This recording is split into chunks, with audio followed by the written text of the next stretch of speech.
Dunia imeridhika.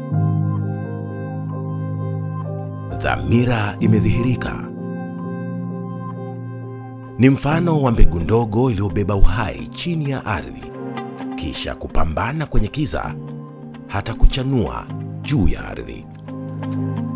Hatimaye leo tumaini limethibitika na hadithi imevuka mipaka. Leo hii tunaposherehekea wiki ya afya kihistoria, tunasherehekea kuchanua kwa sekta ya afya, tukinasibisha hadharani kuwa penye nia pana njia. Nia ya dhati ni nia ile ile iliyojikita ndani ya moyo wa kipekee, moyo wa jemedari na amiri jeshi mkuu wa Jamhuri ya Muungano wa Tanzania, Mheshimiwa Rais Dr. Samia Suluhu Hassan, na kudhihirishwa rasmi pale alipolihutubia bunge kwa mara ya kwanza mara baada ya kula kiapo cha kuwatumikia Watanzania. Binafsi wanasikitika sana kuona kina mama wanakufa wanapojifungua kwa sababu ambazo zinaweza kuzuilika.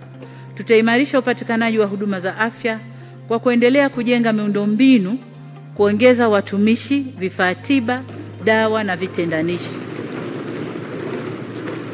Aidha, juhudi za kupunguza vifo kwa wajawazito na watoto zitaendelezwa. Waheshimiwa wabunge, huu ni mradi wangu wa moyoni kabisa.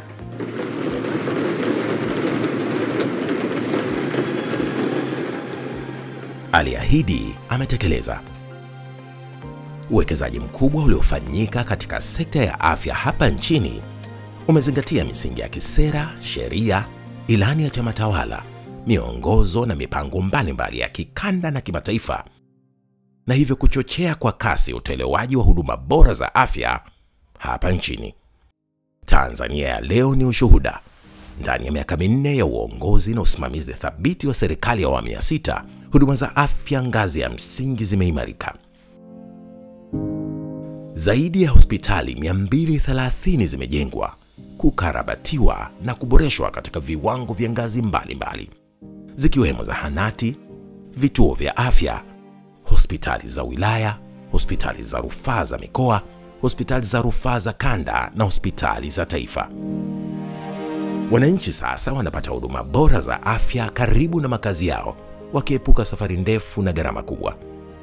Imeokoa maisha, hasa kina mama na watoto wenye umri chini ya miaka 5, kwa kuimarisha utoaji wa huduma za afya za haraka na za dharura na zenye ufanisi. Imeongeza imani ya wananchi kwa huduma za afya za serikali na hivyo kupunguza vifo vinavyotokana na kuchelewa kufika hospitali.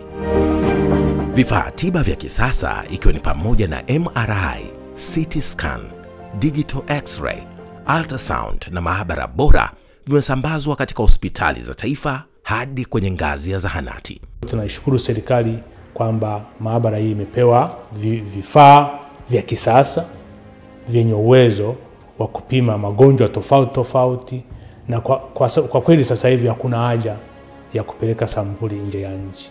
Mwanzoni huduma zilikuwa ni changamoto kwa sababu usafiri ulikuwa ni shida. Kituo kilikuwa hakijitoshelezi kwa vipimo.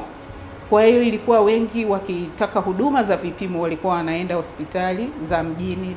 Maendeleo haya yanamaanisha huduma bora za haraka na salama kwa kila Mtanzania. Hatua hii imeongeza uwezo wa kuchunguza na kutibu matibabu kwa usahihi, ufanisi na kwa wakati. Uwezo wa kutambua magonjwa mapema umeboreshwa na hivyo kuokoa maisha. Kama miezi 3 imepita, alipata shida kubwa, akakaa ICU zaidi ya siku 8, na experience niliyoipata kwa Muhimbili ni nzuri, kuanzia emergency vile walivyonipokea tukiwa na mgonjwa, lakini ICU, madaktari pamoja na manesi vile walivyotuhudumia, hali ya usafi, umakini. Niko hapa Mloganzila kwa muda wa miezi 5 na wiki kadhaa. Tulifika babangu akiwa mahututi, alikuwa ni mtu aliyekata kauli kabisa. Tumekaa ICU kwa miezi 3, tumehudumiwa vizuri sana. Kwa kweli huduma zao ni nzuri. Tumeona wakimhudumia baba yetu vizuri, na kwa sasa tunatoka, baba ni mzima, anaongea, amechangamka, ni tofauti na mtu ambaye tulimleta akiwa amekata kauli. Tunapozungumzia tiba utalii, hatuache kutaja ubora wa huduma za kibingwa na ubingwa bobezi zinazopatikana hapa nchini kwa sasa. Nimekuja hapa Tanzania kwa nilikuwa kwa kutembea, nikaja kwa kuangalia biashara, nikawa na tatizo la kuumwa, nilikuwa napumua vibaya, lakini nimepata hapa matibabu kwa hospitali ya taifa ya Muhimbili. Na kingine nimefurahi, mimi nimekuja najua matatizo ndogo, lakini yani watu wanakukagua. And it's just impressive to see the progress that Tanzania has done in strengthening primary health care to drive under 5 mortality rates down, maternal mortality rates down. But it was my first time to actually visit the tertiary level, where Tanzanian top medical doctors are trained, where tertiary care is provided, but the cleanness of the facility, the quality of services that are provided just give you hope that everything is possible. It's happening in Africa already. Kuimarika kwa hali ya upatikanaji wa dawa na bidhaa za dawa katika vituo vya kutolea huduma za afya vya umma kutoka asilimia 73 mwaka 2020 hadi kufikia asilimia 89.3 mwaka 2024 ni hatua ya kujivunia. Wananchi sasa hupata dawa kwa wakati bila kuhangaika kutoka kituo kimoja hadi kingine. Mpango wa M-Mama umekuwa kiungo muhimu katika kupunguza vifo vya mama na mtoto. Wanawake wengi sasa wanapata huduma safi na salama wakati wa dharura. Kila mwito wa simu inaopigwa kwa M-Mama inawakilisha maisha yanayookolewa. Idadi ya vifo vya uzazi imepungua kwa kiasi kikubwa. Akina mama hata vijijini wanajifungua kwa usalama kupitia mfumo wa kidijitali wa M-Mama. Hii imeimarisha usawa wa huduma za afya kwa wote na kuongeza matumaini kwa familia nyingi. Naishukuru hii huduma ya mama imenisaidia nikapata huyu mtoto Revocatus Kamuri. Kama isingekuwa huduma hiyo, labda ningepoteza maisha au mtoto. Niliwaza nikasema, hivi kama sio mama ambaye anaona uchungu na huruma kwa ajili ya watu wake, hivi mimi ningekuwa wapi? Kwa nia ya dhati, juhudi za Mheshimiwa Rais Dr. Samia Suluhu Hassan zimethibitika dhahiri na kutambuliwa kimataifa, akitunukiwa tuzo ya kimataifa inayotambulika kama The Global Goalkeepers Award kutoka Bill and Melinda Gates Foundation. Tuzo hii ni alama ya juu, alama inayomulika mchango wake katika maendeleo ya sekta ya afya, hususan kupunguza kwa takribani asilimia 80 ya vifo vitokanavyo na uzazi.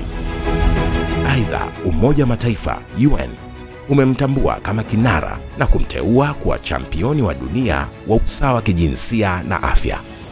Hii ni heshima kwa taifa letu, kitaifa na kimataifa, na hivyo huvutia wawekezaji kwenye sekta ya afya. Hatimaye kazi inaendelea. Katika kipindi cha miaka 4 pekee chini ya uongozi thabiti wa serikali ya awamu ya 6, ni wazi kuwa kila hatua ya utekelezaji katika kuijenga sekta ya afya imechochea ari ya watumishi wa sekta kuendelea kufanya kazi kwa moyo uliojaa bidii na matumaini, wakiwa na kila sababu ya kujivunia mafanikio yaliyopatikana hata sasa. Tulipotoka, tulipo na tunapoelekea, tunajenga taifa imara lenye afya.